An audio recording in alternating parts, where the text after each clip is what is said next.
ke enkonzweni ndibulisa umoya engcwele ongumphathi webandla egameni likaJesu waseNazaretha. Ndibulisa abantwana befundisi, ndibulisa ke ibandla lonke lenkosi enguYesu Kristu. Amen. Ndingoko amatyeni ke ndisindisiwe, ndiyamthanda kakhulu uYesu oyinceda impilo yam, wandichola, wandenza ndaba ngumntwana wakhe. Ndihleli nje emhlabeni ndinethemba lokubheka esulwini ngoba ndabamkela uYesu and ndizimisela ukuhambela ezinyathelweni zikaKristu egameni likaJesu. Amen. Ndizalwa ke apha kuGatyana kulala eTuxenzembakazi. Siyambonga ke uYesu egameni likaJesu. Ngicela nje sikhe sikhangele ke lamavesi akule ncwadi. Siqala nje kule verse kaMateyu, Matthew chapter 4 verse 17 yedwa, sibe sesifunda ke incwadi yezenzo chapter 7 safunda ke verse 54, sibe sesima pha verse 56 egameni likaJesu.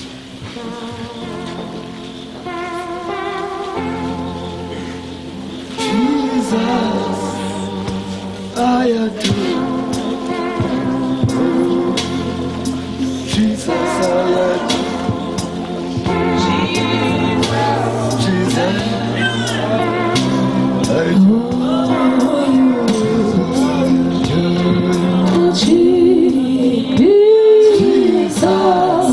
I adore.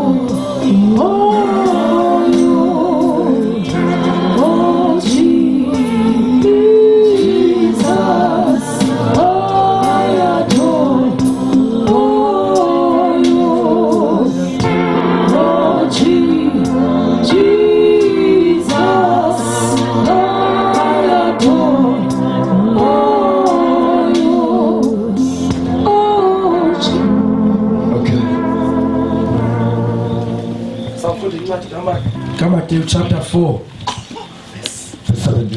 verse number 17. Yes. Uthi ithi inhloko ndaba uYesu uyaqala ukufundisa. Verse number 17. Ukususela ngoko uYesu washumayela esithi, guqukani kuba ulawulo lukaThixo lusemnyango. Incwadi yezenzo chapter number 7 verse number 54. Inhloko ndaba ithi ukuqulutywa kukaStefano. Verse number 54. Athi amalungu ephunga akuziva ezi zinto zithethwa kuStefano, aqaphuka kangangokuba ade abe ngathi osuka amthi qwenge. Verse 55. Kodwa uStefano yena ezele ngumoya oyingcwele wakhangela ezulwini waza wabubona ubuqaqawuli bukaThixo noYesu emiye wongeni ngakuThixo. Verse 56. Waqhuba wathi, khawukhangele, amazulu ndiwabona evulekile nonyana woluntu emile ngasekunene kukaThixo. Amen. Cela mfundisi uCosi kuThomas. Baba egameni likaYesu Kristu sinakunkulunkulu amangcwele nakho mntwana wakho kwasona amandla omfundisi wakho egameni likaYesu Kristu sicela ukuthi umthethe wena uNkulunkulu amaphakeme kangaka egameni likaYesu Kristu sifuna ukuva yena engqondo yakhe kwasona amandla, kodwa sifuna ukuva inhliziyo yakho Thixo wamana amandla ukuze transformeke inhliziyo zethu nempilo zethu, ikhazumulo yakho igcwale phezu kwempilo yakhe naphezu kwempilo ngegama likaYesu waseNazaretha. Amen. Amen. Hallelujah. Namhlanje ke kwezincwadi ezimbini siva kuthethwa ngelizwi lenkosi. Incwadi kaMateyu chapter number 4 verse number 17 iveza eyona njongo kaKristu yokuza kwakhe emhlabeni. Uqala umsebenzi kaKristu. Andike bathe abanye abantu bebethetha ngoKristu okanye bethetha ngoThixo bathi uqala into asele igqibile. Yonke into eqala nguKristu izonke seliphelele. Akanayo into eshotayo uKristu, akanayo. Njengoba sikhonza uKristu njena sikhonza Yesu ongashoti nganto opheleleyo onenkonzo epheleleyo. Le nkonzo kuthiwa kuqala ibandla ngexesha elithile, kuqala inkonzo ngexesha elithile, iphelele, yenziwe yagqitya iphelele. Haleluya. Sinjani isiqalo nesiphelo senkonzo kaKristu? Iqala kanjani intshumayelo kaKristu? Iphinde iphele kanjani? Intshumayelo kaKristu iqala ngommemezo oluthi guqukani, ngoba ulawulo lukaThixo lusemnyango. Iphinde iphela ngolo hlobo. Namhlanje phakathi kwazo zonke ezinye izinto esinokuzishunyayeza emhlabeni nesinokuzishumayela emhlabeni, yonke into kufanele ukuthi sishumayele. Guqukani, ngoba ulawulo lukaThixo lusemnyango. Namhlanje kunentshumayelo ejikiweyo. Hayibo, abazibetha abashumayela emhlabeni kuThixo abankhona. Namhlanje shumayela eyona ntshumayelo eyikhe yangabi na value, eyikhe yaphansi, kodwa nansi into endibayo, intshumayelo ephansi ilandelwa ngabantu abaninzi. Kodwa intshumayelo ephezulu ilandelwa ngabantu bonke. Yanjani le ntshumayelo ephansi asishumayela namhlanje? Intshumayelo ekhombisa abantu izinto ezibonakalayo kuphela. Sirhuqwa ngabantu esimaphambili kwabo. Abafundisi abaninzi sebemoshakele, abasayazi eyona mama ishumayela. Konakelephi bazalwe ngabantu. Abantu bayakwazi ukumtsalela umuntu ezantsi. UMoses zange afike eKhanani, into engazange amfikise eKhanani yayingabantu. Ungayifunda kahle iBhayibhile uzayifumanisa abantu bamhlupha until waze waphosana neKhanani kofanele ufike kuyo.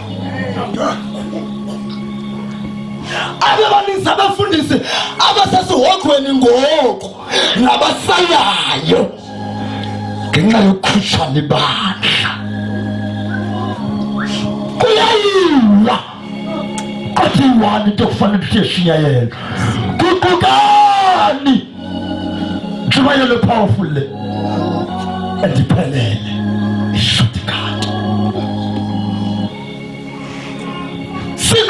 Siguqukalani, kuthani sishiye iqawe zethu, kuthani sishiye izinto zethu. Ingabe sifuna uzogcwalisa ibandla na? Ingabe sifuna uzolandela ubani na? Kunendawo ekufuneka sifike kuyo. Siyofika kanjani sikaguqukanga?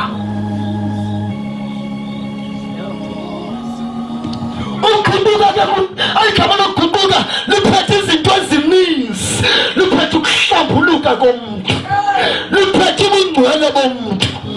Asikwazi ukuhamba endleleni singenabo ubungcwele.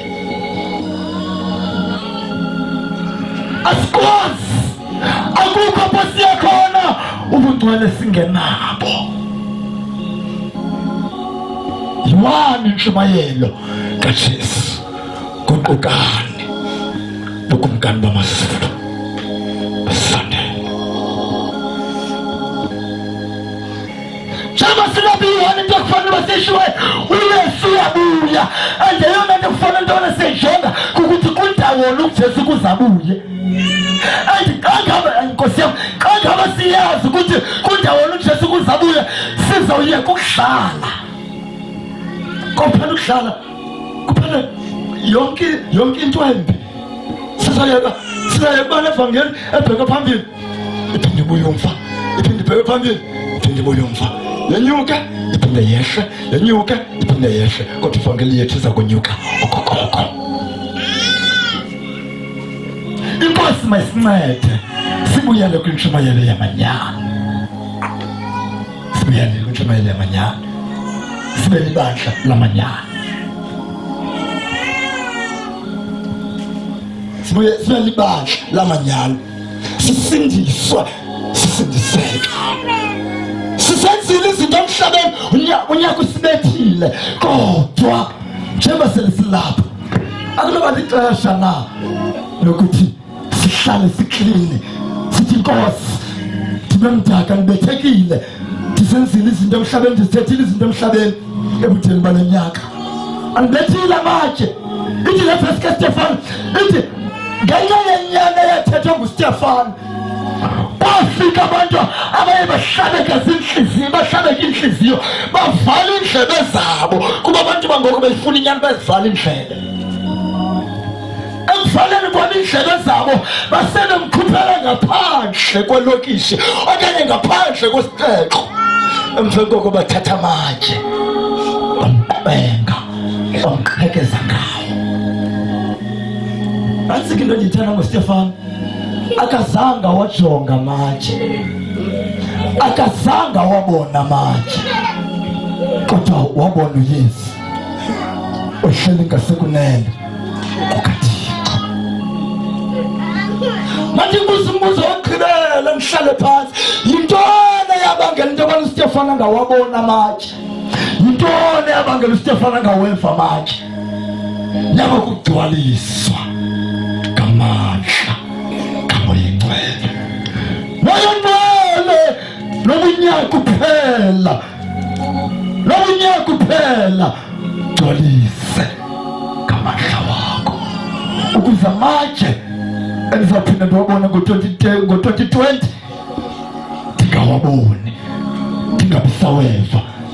Loo minyaka ka-2020 kufuneka kungena abantu abazohuqa babheke phambili because abantu bazaphinda babuyele emva bahlale izono zabo ndizenzile kule minyaka funeka ndingasaphinda ndiqalise kwanhlobo yasono ngo-2020 because nizoduma kabi osenzayo isono ubheke kufeni akho ndlela usuka kulo minyaka ozayo ubheka phambili ubuke wawa uzawufa uzofanyana buke wawa buke waphuma noma kancane uSatan zayikhathi chance kuzophuma uthula usuka kulona inyaka ozayo ubheka phambili lizoduma kabi wonke umuntu kufuneka ngokuyini iminyaka ihamba ayezimisele ekusindisweni Nkosi noma sele ndiphayizile ngazimosha izinto kodwa ndiyaguquka phambili kobuso bakho. Namhlanje ndikhulela ngamanye amazwi akhe athethwa ngomnye umuntu athi abantu bangoku ukuze umuntu aguquke esonweni ufuna kube khona iproof ne-evidence. Kufuneka uze nobungqina obuphathekayo ngoba ndibhaqile usenza isono angakwazi ukubhaqwa nguThixo athi Thixo ndibhaqile andiyazi uba baphele lapho bantu basithi usibhaqile Thixo. Namhlanje seyisistayile kwayeso usibhaqile Thixo sistayile usibhaqile Thixo ngoba usuphinde ubuyele esonweni uhamba ngesiphithi. Namhlanje ayona ngxaki eselibheka phambili yinto yokubana sishumayela sonke sihlabelela sonke sikhala sonke enkonzweni sithandaza sonke siyashiyashiyana ngokuthandaza kodwa esonweni nalapho siyashiyashiyana sisukelana siphayana esonweni.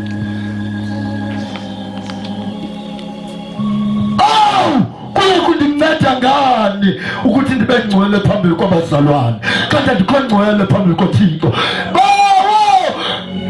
Ngembathisa ingubo yobungcwele. Ngembathisa ingubo yobungcwele. NjengoStefano ndifuna ukuthi kulona unyaka xa uphela ndibone wena. Ndifuna ukuthi kuqala unyaka ka-2020 ndingasaziboni iingxaki zika-2020 naziingingqi zika-2020 ndinyathele kuzo ndisithi ndibona wena. Mawuthi uphela unyaka ka-2020 ndibe ndisemandleni ndisithi ndibona wena. Nkosi, onke amabala ayongcolisa umoya wami. Ndizobona kanjani ndingahlelanga ebungcweleni? Ndizobona kanjani ndingagcwaliswanga ngamandla kamoya ingcwele? Ndizogcwaliswa kanjani ngamandla kamoya ingcwele ndingahlelanga ebungcweleni? uSathane umntu eqopha ngayo sivilize yonke imihla, kodwa wenza sure ngokucutha.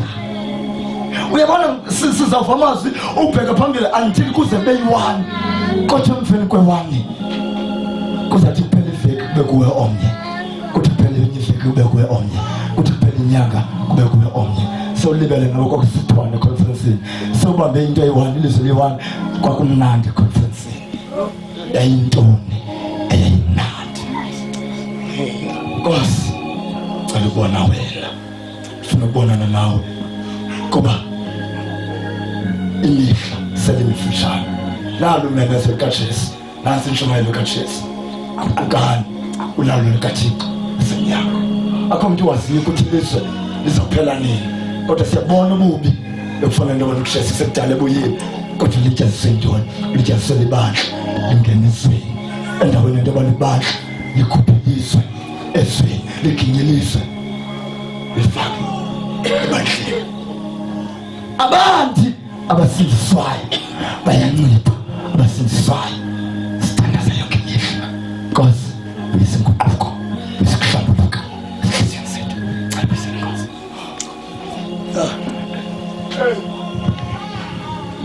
Hallelujah. Sizothandaza igama likaYesu. Hallelujah. Sekelela nje le ndawo ethi apha le verse sizothandaza njalo. Ithi yena uStefano egcwalisiwe ngumoya ingcwele. Amen. uStefano theni egcwalisiwe ngumoya oyingcwele. Kunento eyenzeka esizothandaza nje igama likaYesu. Ndiyacinga abanye bethu bakhe bagqitha enxileni okanye kuselela utshwala banxile. Amen. Abantu abathi xa benxilile, umuntu uthi xa benxilile noba uyabethwa abethwe akaziva inhlungu zokubethwa ngenxa yokuthi akekho sezingqondweni lo muntu lona uphumile kuye. Hallelujah. Apho uStefano simbona ebona izinto ezingabonwayo, ngoba umuntu onxilileyo ubona izinto ezingabonwayo, wazi izinto ezingaziwayo. Hallelujah. Apho uStefano yebo ndimbona mna engumuntu apho onxilileyo obona into engabonwayo ngabanye abantu ngenxa yento ayitshileyo. Hayibo, hallelujah. Hayibo, amen. Ngenxa yokugcwaliswa kwakhe ngumoya ingcwele, nangenxa yokugcwaliswa livangele uStefano ubona izinto abangaziboniyo aba abantu ngoba abanxilanga yindlela anxile yiyo. Hallelujah. Namhlanje nje abasothandaza sakasa kungavuka uhlobo lwabantu abatho ezinhlizweni zabo bathi mna ndifuna ukunxila nguwe moya ingcwele. Unxilile ugcwaliswa nguye umoya ingcwele, ndisebenzisa igama lokunxila. Ivina yexesha kwakufika umoya ingcwele kuqala abingcwele zenzo kwabona abantu bethetha ngalwimi zimbi bacinga bafana banxilile. Ngoba xa unxila ngamandla kamoya ingcwele ubona izinto ngendlela edifferent. The reason why sikhalaza kangaka xa sibethwa nguSathana, xa sibethwa nazi-challenges, it is because asinxilanga nguye umoya ingcwele. Cela siphakame sibe ngenyawo. Hallelujah. Asinxilanga kuye umoya ingcwele. So uthi uSathana nobebetha ngelitshe eliyi-1 uveso wena ukhale ujike ne-message obeselukade uyithetha ngenxa yokuthi awunxilanga kuye umoya ingcwele. Baphi namhlanje abantu abazonxila ngomoya ingcwele. Bathe ewe ndiyayibona impilo yami, ndiyayibona ngaleni meko, kodwa ndiyibona ngale ndlela yiyo, ndiyibona ngenye indlela mna, andijonganga le ndiyijongileyo mna, ndibona amazulu avulekile. Hayibo, haleluya. Unxilile. Gcwalisiwe ngamandla kamoya ingcwele. Hayi abazalwana, sonke xa sogcwalisiwe esi silamba ese endisinxibileyo asiyonto. Hayibo, amen.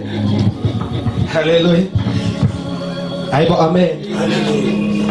Le thakati le bhatyi le ayonto le bhatyi le. Ndingayinxibanga le jasi lena ayonto. Haleluya. Nathi emhlabeni singanxishwanga kuye umoya ingcwele asiyonto.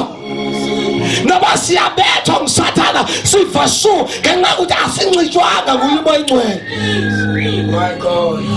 But xa sowugcwalisiwe ngamandla kamoya ingcwele, hayi Nkosi yami awusazenzeli ngokunokwakho, kodwa uyaqhutshwa ngumoya ingcwele, uyanziswa ngumoya ingcwele.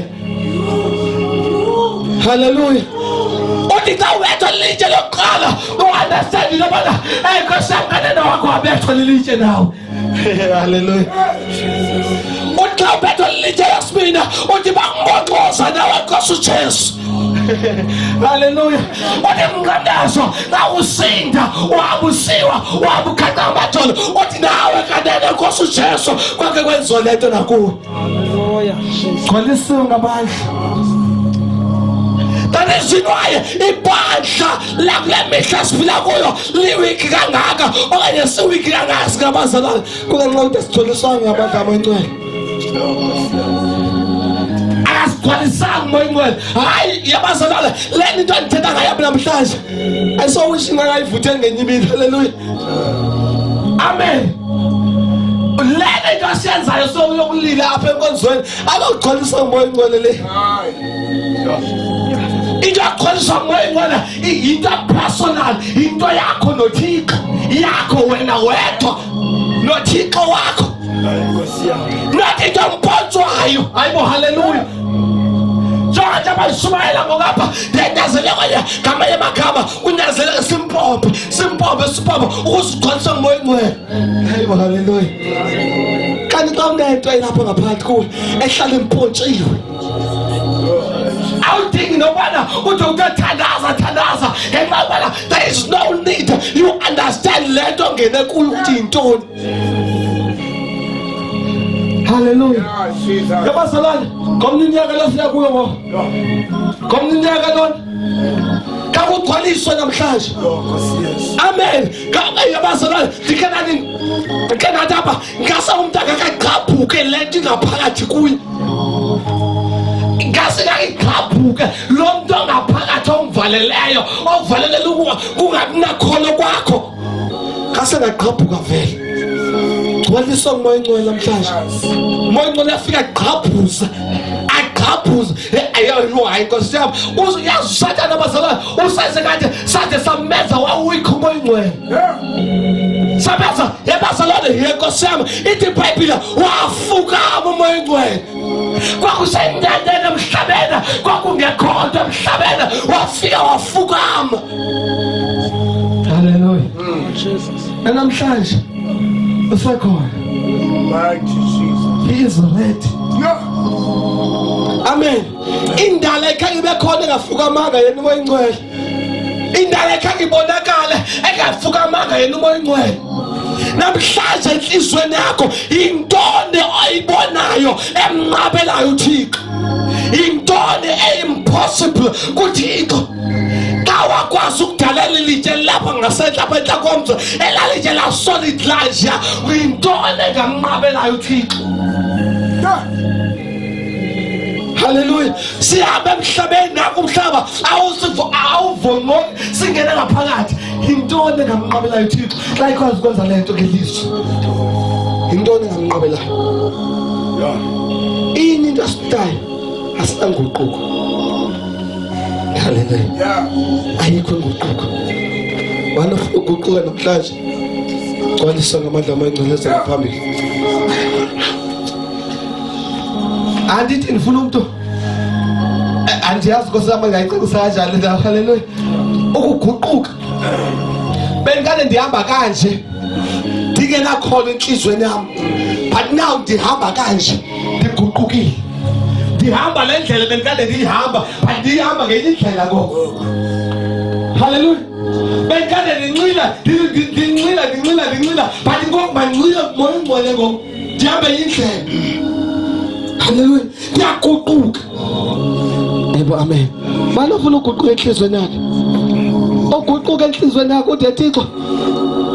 Nkosi yami, haleluya. Ayisowishi inyanga ke ndiyicacisela nayo ixesha egameni likaYesu. Amen. Cela sisele ngaphambili abantu abafuna ukwamkela Yesu. Amen. Abantu abafuna uguquka enhlizweni zabo. Sowishi ngakicacisela ndawo. Ngixesha egameni likaYesu. Amen. Ayisowishi ngakicacisela ndawo yokuguquka. Ukushintsha kwenhliziyo yomuntu. Ngoba sizama ngaphambili siphuma singaguqukanga kodwa besizile sizama ngaphambili siphuma kodwa sithele singaguqukanga ungachintshanga nto. Yabazala John yazi ungazi izinto ezo uyasibetha kwathina.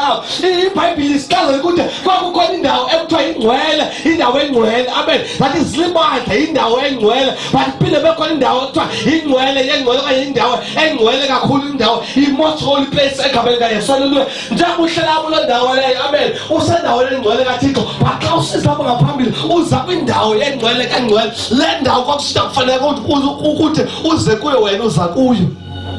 Uzaba ukhona ngaThixo. Awukwazi ukudibana noThixo impilo yakhe iphinde ifane naqala. Awukwazi ukuhlangana nomnqamlezo impilo yakhe iphinde ifane naqala. Ubani impilo yakhe isafana naqala athi uhlangana nomnqamlezo. It means awukayi-understand indaba yomnqamlezo. It means awukayi-understand indaba ye-altar. It means awukayi-understand nalento kuthiwa insindiso. Ngoba xa uhlangene noYesu awukwazi ubomi bakho uphinde ufane naqala. Two, wahlangana noYesu impilo yakhe yatshintsha. Wahlangana ncakasana namandla omnqamlezo impilo yakhe yatshintsha. Ngoba amandla kaMoya Ngcwele okanye uMoya Ngcwele akakwazi ukufika kuwo ungatshilekelwanga ngamandla omnqamlezo. Cela sonesa ngaphambili egameni likaYesu. Cela sonesa ngaphambili. Sele ukwinto ebuhlungu embi. Xa ugcwaliswe ngamandla kaMoya Ngcwele. uStefana akazange abone bubi obenzeke empilweni yakhe. Wavele wena wabona uYesu. Yedimbonisa uYesu ngamandla kaMoya Ngcwele. Amandla kaMoya Ngcwele akakufocus kwizinto ezimbi. Bazalwane lento ibangela into yokuba bazalwane ba-athekwe imimoya kaSathana kungenxa yoba uMoya Ngcwele awukho ezimpilweni zabo. Umoya Ngcwele uhlala ehlele emzimbeni womuntu futhi awu-athekeki ngamadimoni kaSathana. Jesus. Kugcwaliswa ngamandla uMoya Ngcwele ulokhu ekusa kwizinto zikaThixo. Ukubonisa izinto zikaThixo every day. Umoya Ngcwele ukubonisa izinto zikaThixo every day. Yonke imihla kaThixo ukuba hayibo bazalwane ngemihla noba sowuhamba wedwa usamandla kaMoya Ngcwele noba sowusesikolweni kukho into ethi wena ingasukhale ngoba ugcwaliswe ngamandla abo iyakhweleka uMoya Ngcwele. Phakamisa ingalo zakho. Phakamisa ingalo zakho. Ebuhlungu into abangengomso xa kubizwa i-altar call kuthiwa zothatha amandla kaMoya Ngcwele, zogcwaliswa ngamandla kaMoya Ngcwele futhi uzawuphinda ubuze nangapha ngangomso uzowathatha amandla kaMoya Ngcwele. Xa kuthiwa yiza zoguquka kuba ubungaguqukanga ubudlala. Masinyane enyanisweni abazalwane bayakuthanda u-ekte enkonzweni umuntu alandela ithoni. Umuntu alandela ithoni eze ngaphambili kuba ebonana usenga kwakhe. Kuba ebona abantu bemkile esitulweni besenga phambili kungcono ushiyeke wedwa esitulweni. My God, kuyenzeka ngoku. Kunabantu andibona ukuthi kuyenzeka kubo ngoku. Kunabantu andibona ukuthi kuyenzeka ngoku. Umoya Ngcwele uyayilayitha inhliziyo yakho. Umoya Ngcwele uyabona okuswele enhliziyweni yakho. Kuyenzeka.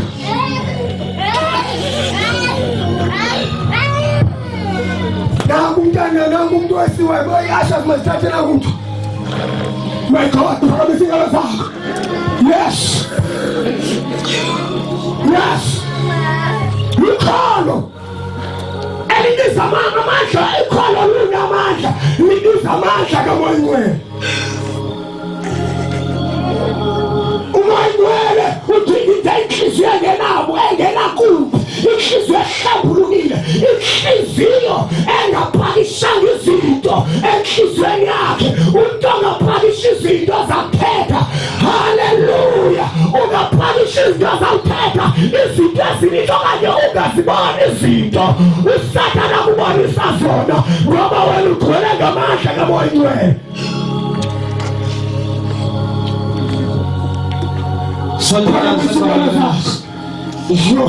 Cela phakamisa isandla zakho. Phakamisa ingalo zakho. Siyathandaza. Khawela khona enhlizweni yakho namhlanje. Ngicela ube nokholo enhlizweni yakho namhlanje. Ukhole ukuthi ndijonga kuwe Thixo andikuboni ngamehlo enyama kodwa ndijonge kuwe ndithembe wena. Laba ndivanto kodwa ndithembe wena and ndiyakholwa ukuthi yenzakele enhlizweni yakho. Siyathandela amazwi apha kwami egameni likaYesu. Thetha lamazwi unokholo enhlizweni yakho. Qiniseka ngaphandle kwakho ukuthi lento ayithathayo ilizwi nolizwi olithethayo ngomlomo wakho liyenzeka liyadaleka.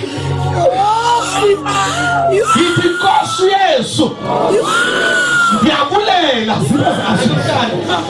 Nkosi Yesu ndiyabulela ngokundifela emnqolezweni. Hayi bazalwane, ngicela uyiveka kahle lento uyithethayo, ngicela uyiveka kuhle, ngicela uyiveka kuhle. Ibone futhi senzeke, ibone uYesu abethele emnqolezweni. Akuliphinde ithi Nkosi Yesu ndiyabulela ngokundifela emnqolezweni. Bendingubani mina okubana wena Nkosi yami ungaze undifele? Bendingubani mina okubana mna Thixo ngingaze ndifele nguwe, ndifele nguwe Thixo? Bendingubani mina? Bendingubani mina? Ndiyabulela Nkosi Yesu ngokundifela emnqolezweni. Ndiyabulela Nkosi Yesu ngokundifela emnqolezweni. Ndiyabulela Nkosi Yesu ngomphishano zami namhlanje. Sikholelwe namhlanje. Ayithetha ukholwa mzalwane lento namhlanje. Izono zami sikholelwe namhlanje. Izono zami sikholelwe namhlanje. Izono zami sikholelwe namhlanje. Zonke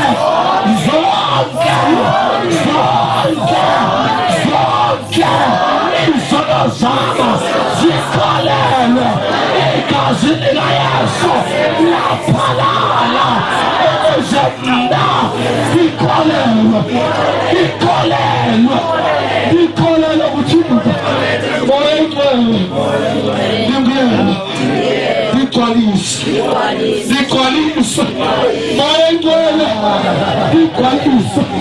Nakho Moya Ngcwele ngigcwalisa Moya Ngcwele ngigcwalise.